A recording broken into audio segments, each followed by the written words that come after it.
Hello दोस्तों, मैं सुभय कुमार। दोस्तों, 65th बीपीएससी का जो क्विक रिवीजन चल रहा है दोस्तों, उसमें आज बहुत लोगों का मैसेज आया था और कुछ लोगों ने फ़ोन भी किया था कि आप सीए, एनआरसी और एनपीआर के पर एक है जो अपना पॉइंट्स है जो इस पे रखिए, ताकि ये बहुत इंपॉर्टेंट क्वेश्चन है दोस्तों। पिछले बार टच नहीं किया था क्वेश्चंस, तो इस बार है जो टच करने की उम्मीद में है कि इस बार है जो 65th में आपको पूछ सकता है। दोस्तों, आज सबसे बड़ी खुशी की बात है कि आज आप लोग सबका चैनल है जो आज यूट्यूब के मोनेटाइजेशन में आज सफल हो गया है। आज 1 साल 1.5 साल का जो मेहनत है आज यूट्यूब के जो पार्टनरशिप जो होता है मोनेटाइजेशंस का, उसमें है आज हम इंटर कर गए हैं। और आप लोग का ये सब आशीर्वाद है और आप लोग का जो सहयोग प्राप्त हुआ है उसके लिए मैं अपने तरफ से धन्यवाद कहता हूँ। दोस्तों, आज हम सी डबल एनआरसी और एनपीआर पे चर्चा करेंगे। दोस्तों, सीए जानते हैं कि सिटीजन अमेंडमेंट एक्ट पहले जो इसको लाया गया था, और बाद में जब राष्ट्रपति का जब साइन होता है तो है जो बिल के कानून बन जाता है। आप जानते हैं इस बात को। दोस्तों, इसके कुछ टाइमलाइन पे हम आज बात करेंगे कि कैसे कैसे है जी अपना सफ़र है जो तय किया है, और उस सफ़र को तय करने में कहाँ से स्टार्ट हुआ और कहाँ जाकर है जो इसकी सफलता प्राप्त हुई। और कहीं ना कहीं दोस्तों कहा जाता है कि मानव मूल्यों को और शरणार्थियों को बचाने के लिए भारत ने जो अपना वसुधैव कुटुंबकम और जो अपना संविधान निर्माताओं की दूरदर्शिता को कहीं ना कहीं है जो कानून है जो सकारात्मक रूप में है जो देखता है। तो दोस्तों, आज हम बात करेंगे सबसे पहले दोस्तों 19 जुलाई 2016 को नागरिकता संशोधन विधेयक है जो सबसे पहले लाया गया था। और बहुत जो जानते हैं कि एनडीए 1 जो मोदी सरकार की जो पहली कार्यकाल थी, उसमें है जो नागरिकता संशोधन विधेयक को लाया गया था।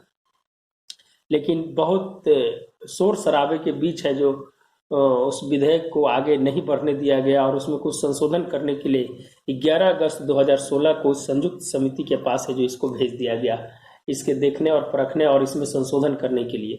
दोस्तों, 2016 के बाद सरकार ने जो 30 सदस्यीय समिति का गठन किया, जिसके अध्यक्ष सत्यपाल मलिक की अध्यक्षता में गठित होती है। और 23 अगस्त 2016 को है जो उस कमेटी का गठन होता है, और उसके कुछ रिपोर्ट्स है जो बाद में है जो सबमिट किए जाते हैं। लेकिन इसी बीच दोस्तों कि सत्यपाल मलिक जी है जो बिहार के राज्यपाल है जो बन जाते हैं, और वहाँ से है जो इनकी अध्यक्षता है जो खत्म हो जाती है, और वो फिर राजेंद्र अग्रवाल कमेटी के पास है जो अध्यक्षता है जो चली जाती है। और है जो राजेंद्र अग्रवाल साहब ने है बहुत बारीकी से है जो इसका अध्ययन किया, और इसमें उन्होंने सबसे इम्पोर्टेंट बात कही थी कि पाकिस्तान, बांग्लादेश और अफगानिस्तान, ये 3 जो थे उसमें जो अल्पसंख्यक थे जो वहाँ पीड़ित थे, उनको है जो भारत में नागरिकता देने की बात की गई थी।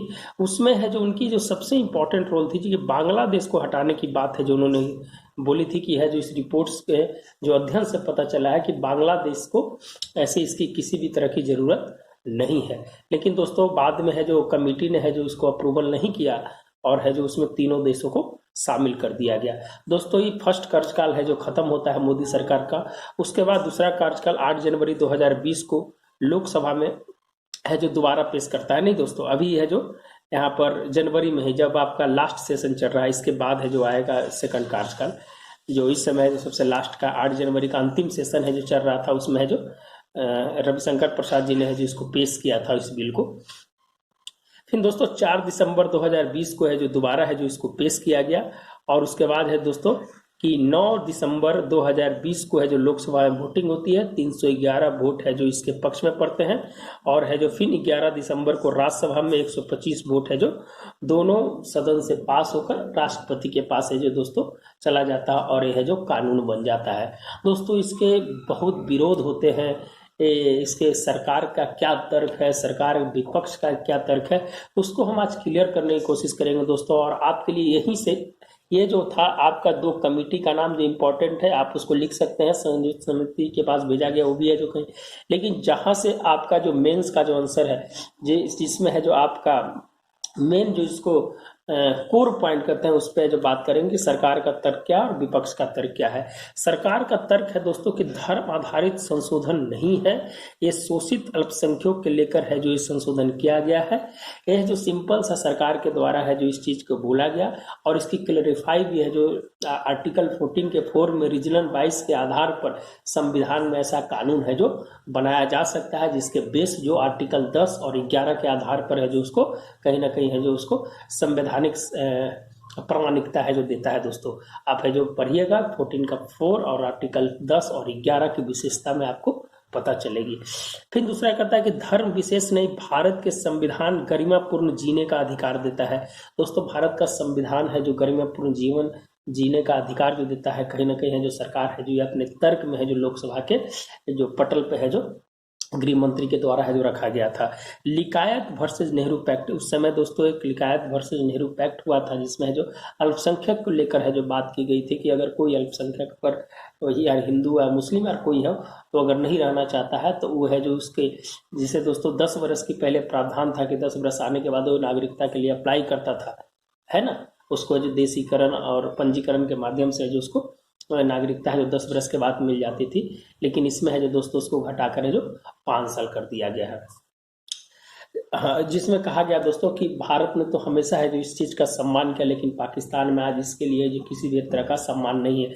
अभी एक रिपोर्ट से बताते हैं दोस्तों कि पाकिस्तान के एक संयुक्त समिति ने आफ्ताफ आल उब एक समिति थी वहाँ की, उन्होंने है जो बोला है कि जो पाकिस्तान में जो इस समय 1947 के बाद मैंने 25% जो हिंदू थे वहाँ कहीं ना कहीं है जब 1.5% हो गया है, और आने वाला समय में उन्होंने कोटेशन कोट किया है, पाकिस्तान के संयुक्त सदस्य समिति ने कोटेशन कोट किया है कि किसी भी मुस्लिम राष्ट्र में गैर मुस्लिम धर्म को जगह है जो उसको मैंने नहीं दिया गया है। मैंने ऐसा है जो उन्होंने कोटेशंस किया था, इसी लफ्ज में बोला था कि अगर किसी मुस्लिम देश में दूसरे धर्मों को लोगों को रहना कहीं ना कहीं है जो एक नकारात्मक है और एक वहाँ के लिए असंसदीय बात की है जो उस तरह का है जो एक कोटेशन है जो उन्होंने दिया था, हम है जो उस चीज को पूरा भूल रहे हैं। तो सिंपल सी यही बात है दोस्तों।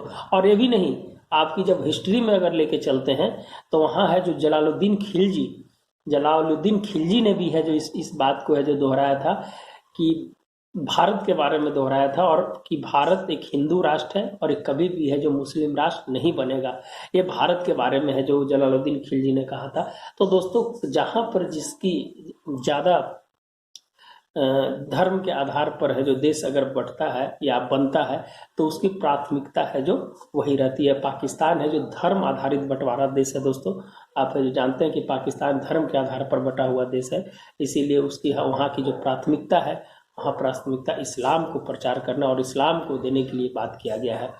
तो दोस्तों ये कुछ अलग थोड़ी टॉपिक थी जिस पे जो हम बात कर रहे थे। फिर आर्टिकल 10 और 11 है जो उसकी इजाज़त देता है, आर्टिकल 10 और 11 है जो उसकी इजाज़त देता है मधेसी अपनी स्वायत्ता के लिए, जैसे बोला गया कि और हम जो पड़ोसी देश थे उसकी जो नागरिकता मैंने क्यों नहीं दी, इसके पीछे क्या रीजन था। तो जो मधेसी है दोस्तों जो नेपाल में, वो है जो अपनी स्वायत्ता की लड़ाई है जो वहाँ लड़ रहा है, तमिल जो श्रीलंका में है वो धर्म की लड़ाई लड़ रहा है, और क्रिश्चियन है जो स्वायत्ता के लिए भूटान में। ये अल्पसंख्यक नहीं है दोस्तों, ये अपने स्वायत्ता के लिए, अपने धर्म के लिए और अपनी लड़ाई है जो इसके लिए लड़ रहे हैं। जैसे आप है जो कुछ दिन पहले आपको हम बताया था दोस्तों कि मधेसी है जो जब संविधान संशोधन नेपाल में किया गया तो 50% आबादी के बावजूद भी अपेक्षित सीट है जो वहाँ के संसद में है जो नेपाल में नहीं दी गई। तमिल में आर्टिकल 13 का है जो प्रयोग, जो राजीव गांधी पैक्ट, जयवर्धने पैक्ट हुआ था, आर्टिकल 13 की जो लागू करने की बात है जो नहीं की गई है अभी तक। और हाल फिलहाल में मोदी जी और श्रीलंका के बीच द्विपक्षीय बैठक में मोदी जी ने आर्टिकल 13 के बारे में है जो प्रश्न है जो उठाया था अभी हाल फिलहाल में ही। और भूटान के बारे में है जो वहाँ क्रिश्चियन को स्वायत्ता के लिए है जो अपनी लड़ाई लड़ रहा है। यूएनएचआरसी कहता है दोस्तों कि भारत को इस कानून को सर्वोपरि बताया, भारत के इस कानून को है जो क्या बताया है, सर्वोपरि बताया है। तो ये कुछ ऐसे पॉइंट्स है दोस्तों जो आपको कहीं ना कहीं है जो बैलेंस करने में और पॉइंट्स को लिखने में मदद करेगा। दूसरी चीज है कि विपक्ष का क्या तर्क है दोस्तों, तो संविधान के आर्टिकल 14, 15, 21 और 25 का उल्लंघन है दोस्तों। ये सब आर्टिकल मौलिक अधिकार से रिलेटेड है, और न्यायालय द्वारा सुरक्षित है और है जो राज्य को नकारात्मक स्थिति में दिखाता है। आप है जो मौलिक अधिकार पढ़िएगा तो उसमें ये चीज है। 14, 15, 21, 25 का उल्लंघन है। मुस्लिम धर्म को शामिल नहीं करना एक धर्म आधारित है। मुस्लिम धर्म को जो शामिल नहीं किया गया है यह बिल है जो धर्म आधारित है, इसीलिए इसका विपक्ष ने है जो विरोध करने के लिए है जो अपनी मंशा को जाहिर किया। मूल ढांचा का उल्लंघन है जो विपक्ष ने बताया। अन्य देश के पड़ोसी को शामिल क्यों नहीं किया गया, ये कुछ है जो विपक्ष के क्वेश्चंस थे। संविधान में संशोधन की कोई जरूरत नहीं थी, जब ऑलरेडी जब नागरिकता मिल रही थी तो संशोधन की क्या जरूरत थी धर्म आधारित, ये है जो विपक्ष का तर्क है। संविधान निर्माता की अवहेलना की बात करता है और पंथ निरपेक्षता की अवहेलना और लोकतंत्र कमजोर करने की है जो विपक्ष का आरोप है जो यहाँ पर लगाया गया। तो दोस्तों सरकार का तर्क है और सरकार के विपक्ष का तर्क है, तो यह है जो दोस्तों दोनों है जो हमने क्लियर करने की कोशिश किया है। अब दोस्तों बात होता है कि शरणार्थी और घुसपैठी क्या है। इसके लिए बहुत बहुत बहुत बहुत मैंने बहस हुआ है। करीब करीब 1.5 घंटा की बहस में जब लोकसभा के पटल पर रखा गया था तब शरणार्थी और घुसपैठी के बीच में करीब करीब है जो आधा घंटा से ऊपर है जो इसका बहस किया गया था कि क्या चीज है। उसमें दोस्तों कहा गया है शरणार्थी संसाधन पे आर्थिक बोझ नहीं होता है। शरणार्थी जो होता है संसाधन पे आर्थिक बोझ नहीं होता है। मानव मूल्यों की रक्षा करना भारत का कर्तव्य है। भारत वसुधैव कुटुंबकम की बात करता है। ये सब दोस्तों लोकसभा के पटल से जो स्टेटमेंट दिया गया है वहां से उठाकर लिखा गया है दोस्तों। ये भारत ने बोला है कि जो शरणार्थी हैं उसके लिए डिटेंशन सेंटर की व्यवस्था है जो भारत सरकार ने की है। विशेष अधिनियम 1946 और पासपोर्ट अधिनियम 1920 के तहत है जो इसको रखा गया है। और दोस्तों एक हर्ष मंडले एक्टिविस्ट है, उन्होंने एक कमिटी थी, उसने जो सुप्रीम कोर्ट में PIL दायर किया था और है जो सुप्रीम कोर्ट को 39 पॉइंट्स है जो उस मैनुअल में तैयार करके दिया था और सुप्रीम कोर्ट ने इसे माना था कि डिटेंशन सेंटर में किस प्रकार की व्यवस्था होनी चाहिए। यह है जो धारा 2C और राज्य की है जो धारा है जो 258C धारा के अनुसार है जो डिटेंशन सेंटर की है जो बात करने की बात की गई है और राज्य और उसके अंदर दोनों है जो उसको संरक्षित और सुरक्षित करेगा। यूटी के लिए कुछ अलग नियम है दोस्तों, यूटी के लिए है जो नियम उसको पढ़ लीजिएगा। घुसपैठी क्या होता है? घुसपैठी होता है दोस्तों की आंतरिक सुरक्षा के लिए खतरा माना जाता है।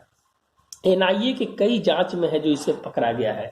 उदाहरण बोधगया में ब्लास्ट, पटना गांधी मैदान में और ISIS संलिप्तता है जो इसमें पाई गई है। और उदाहरण की अगर बात किया जाए तो रोहिंग्यान है जो कहीं ना कहीं है जो इसमें है जो ज्यादा संलिप्तता पाए गए हैं। तो ये दोस्तों शरणार्थियों और घुसपैठी में भी आपको अंतर वहां पर अगर इतना पॉइंट नहीं है तो 2-2, 3-3 ही पॉइंट है जो आपको लिखने की है जो बात करनी चाहिए वहां पर। नॉर्थ ईस्ट में विरोध क्यों हो रहा है दोस्तों? नॉर्थ ईस्ट में सांस्कृतिक पहचान नष्ट हो रहा था। इनर लाइन परमिट में लागू नहीं होगा, पहले क्लियर ही नहीं था कि कहाँ लागू हो रहा है नहीं लागू हो रहा है, इसलिए विरोध अफवाह इतनी फैलती है दोस्तों की है जो कहीं ना कहीं है जो अच्छाई जो मूल चीजें होती है वो चीज है जो कोई बताता नहीं है और है जो बहुत ज्यादा है जो इसके बारे में अफवाह है जो फैल गया कि नागरिकता छीनी जा रही है, नागरिकता दी जा रही है, पता ही नहीं है कि क्या किया जा रहा है। तो दोस्तों ये सब चीज के लिए है जो निश्चित रूप से इंटेलेक्चुअल लोग जितने भी होते हैं या जो टीवी डिबेट्स में होते हैं उनको है जो सही प्रकार के बातें हैं जो लोगों के बीच पहुंचाना चाहिए और सरकार को भी है जो अपने स्तर से इस बात को पहुंचाना चाहिए कि ये कानून जो है नागरिकता देने का कानून है, नागरिकता लेने का कानून नहीं है। तो कभी कभी है जो दोस्तों इसका विरोध है जो बहुत तेज हो गया था और ऐसा कहा जा रहा था कि यह जो CA और NRC ये दोनों में इतना कंफ्यूजन बढ़ गया था कि लोग को समझ में नहीं आ रहा था कि बिल है जो क्या बिल है। तो इसीलिए दोस्तों है जो इसको है जो लास्ट में है जो अपनी सरकार ने है जिसे हर एक मोर्चे पर है जो इसको समझाने का प्रयास किया और फिर लॉकडाउन की स्थिति के बाद है जो कहीं ना कहीं है जो खुद है जो एक्टिविस्ट जो थे वो है जो अपने घर की ओर चले गए, कहा कि अब लॉकडाउन हो गया था, विरोध कर भी नहीं सकते थे। तो एक अच्छा संकेत भी हम उसके लिए माना जाता है कि देश की आंतरिक स्थिति कहीं ना कहीं खराब हो रही थी। अनुसूचित 6 को है जो दरकिनार है जो नहीं किया जाएगा। जो इनर लाइन परमिट है दोस्तों वहाँ है जो उसको है जो दरकिनार नहीं किया जाएगा। तो ये कुछ है जो दोस्तों आप अपने लफ्ज में ही पढ़ने का प्रयास कीजिएगा तो ज़्यादा अच्छा होगा और समझने की कोशिश कीजिएगा तो और बढ़िया होगा इसको।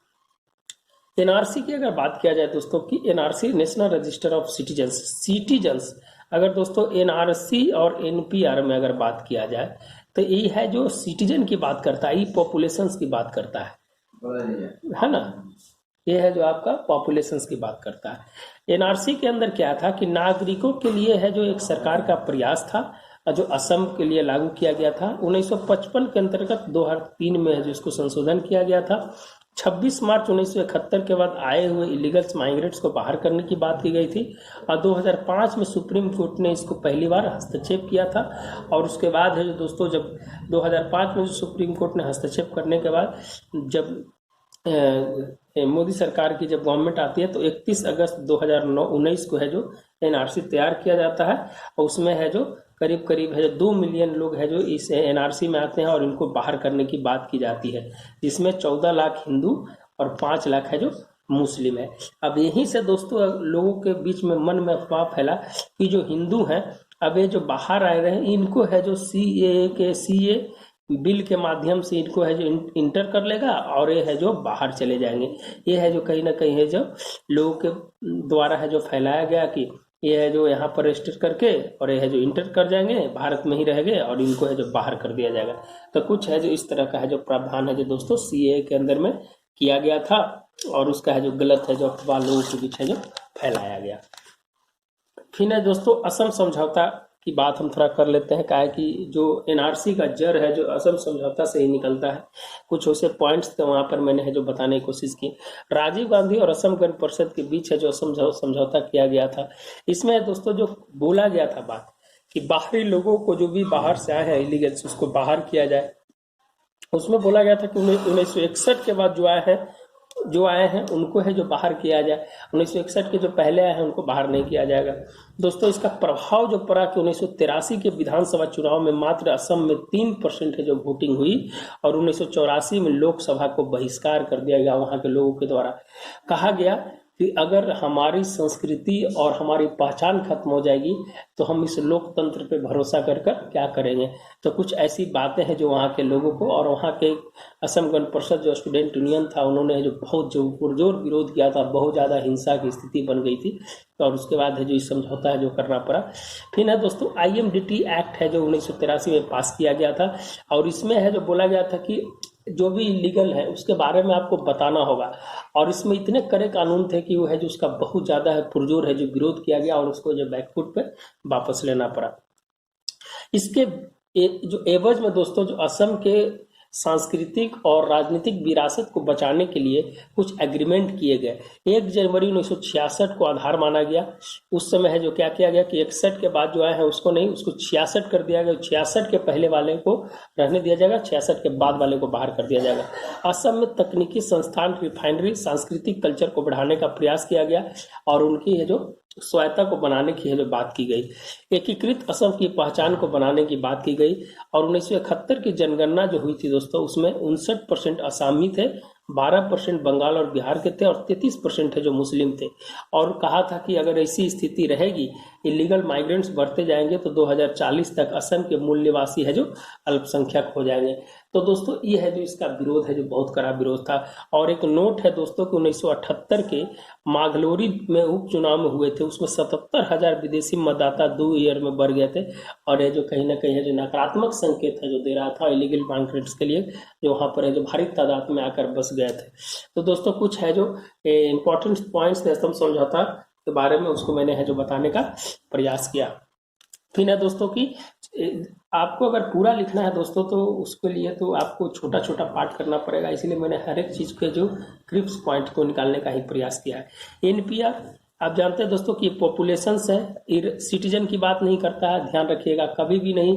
पॉपुलेशन रजिस्टर है जो हमेशा देश में रह रहे विदेशी और देशी दोनों की बात करता है, पॉपुलेशंस की बात करता है। ये है जो गृह मंत्रालय के अधीन है। कम से कम जो भारत में 6 माह से भारत में रहा हो या रहने की व्यवस्था कर रहा हो उसको भी है जो इसमें ऐड किया जाएगा। ये असम में लागू नहीं होगा। 1955 अधिनियम जो है और नागरिकता नियम 2003 के प्रारूप है जो बनाया जाएगा। ये जनगणना से पहले है जो दोस्तों 2010 की जनगणना से पहले है जो इसको एक्सरसाइज किया गया था और पी चिदम्बरम साहब ने है जो उनका है जो सबसे पहले जो रिकमेंडेशन है जो इसका किए थे। यह दोस्तों 15 अलग अलग हर श्रेणी में है जो डेटा है जो प्राप्त करेगा, और इसमें डेमोग्राफी प्लस बायोमेट्रिक दोनों प्रकार के डेटा है जो उसमें समायोजित किए जाएंगे।